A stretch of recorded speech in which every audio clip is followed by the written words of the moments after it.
I'm standing in front of number 19 on the top 25 things to do in Bangkok list. And today's video is going to show you that if you watch all the videos in the series, not only are you going to know all the best spots to go in this great city, but you're going to learn a lot about the history and culture as well. And if you watch all the videos in the series, I guarantee you that your next trip to Bangkok will be your best one yet.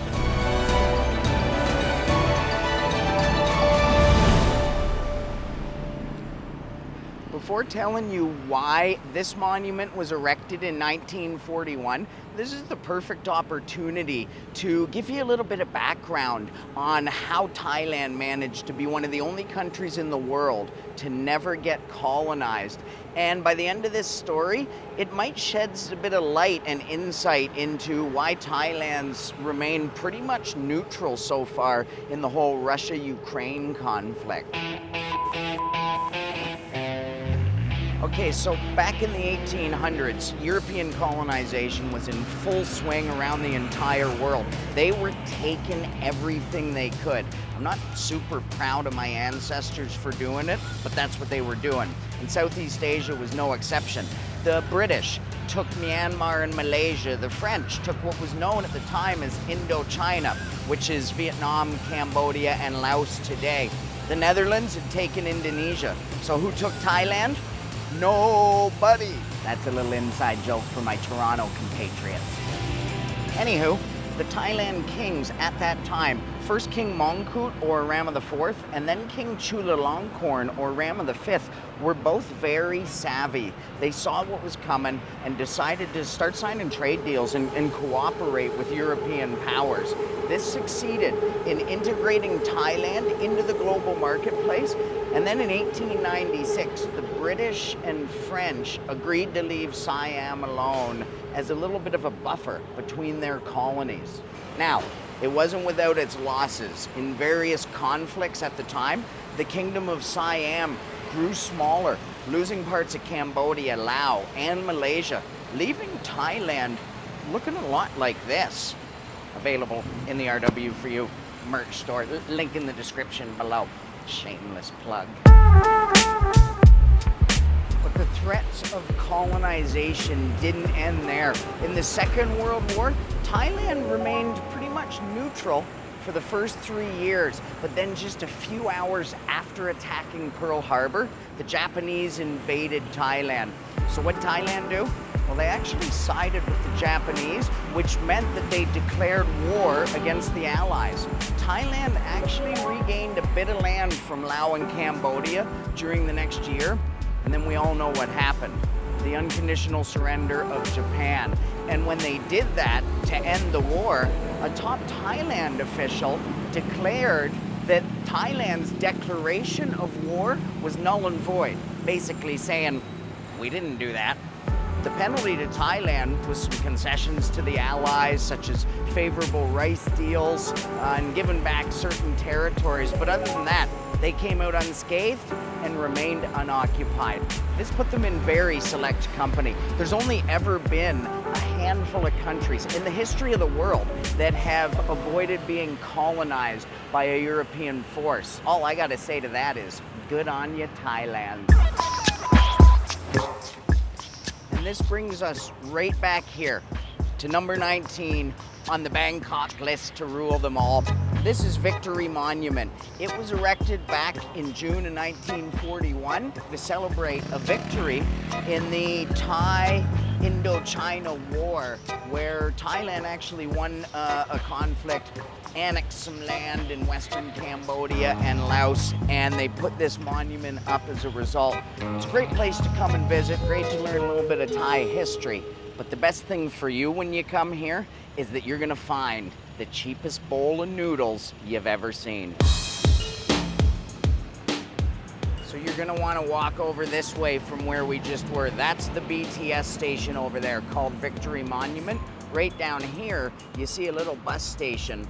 And this is where a lot of locals are hopping on, hopping off buses. You can get to a lot of places from there.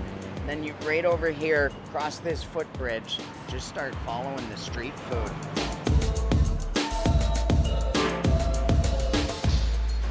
Oh, I remember remember you.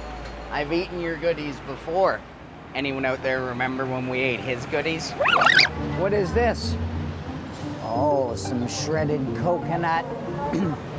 Nice old dude selling it on the street. Maybe some peanut rice cakes. But I'm thinking one of these or one of these. Which would you guys pick? Ani aroy? Aroy? Taurai crap. We found our man. I'm getting one of the coconut ones. He's gonna bag it up and I'm gonna eat it up. Oh yeah, that guy's stuff's good. If he's there, you better take him up on those little coconut treats.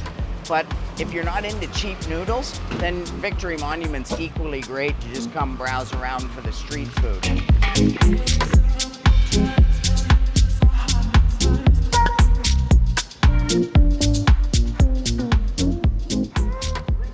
So I've walked about 100 meters down the street, and so I want my Coke. You're gonna wanna turn right here and head that way.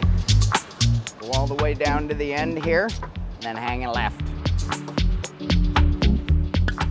You'll know you're getting close when there's a klong or canal on your right side.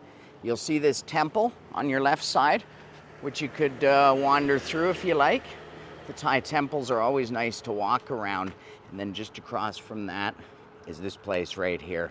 Just before I tell you how cheap these noodles are, I did want to point out that we're not only counting down the top 25 things to do in Bangkok, but I've decided to dig into my analytics and count down the 25 biggest countries for views on my channel. I wanted to know who watches the most of my stuff out there. And today's video, number 19, is dedicated to New Zealand.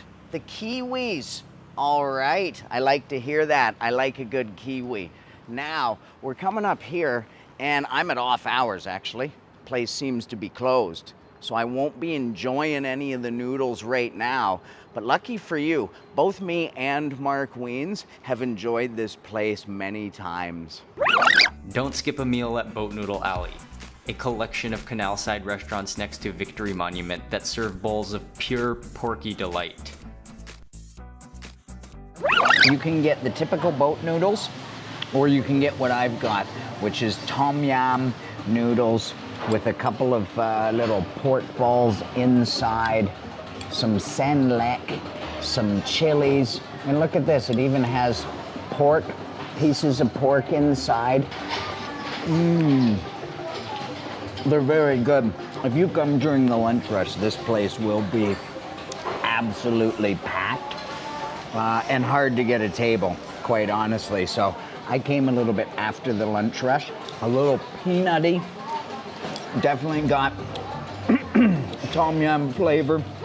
Number 19, get yourself down to Victory Monument. And if you want to find this place, others in the area, and hundreds more of my favorite local spots all over Thailand, I should tell you that we got an app.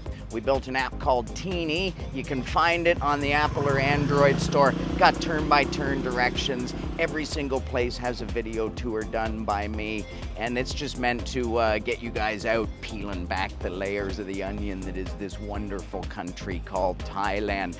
I gotta get some rest because we're back at it tomorrow. Number 18 coming up.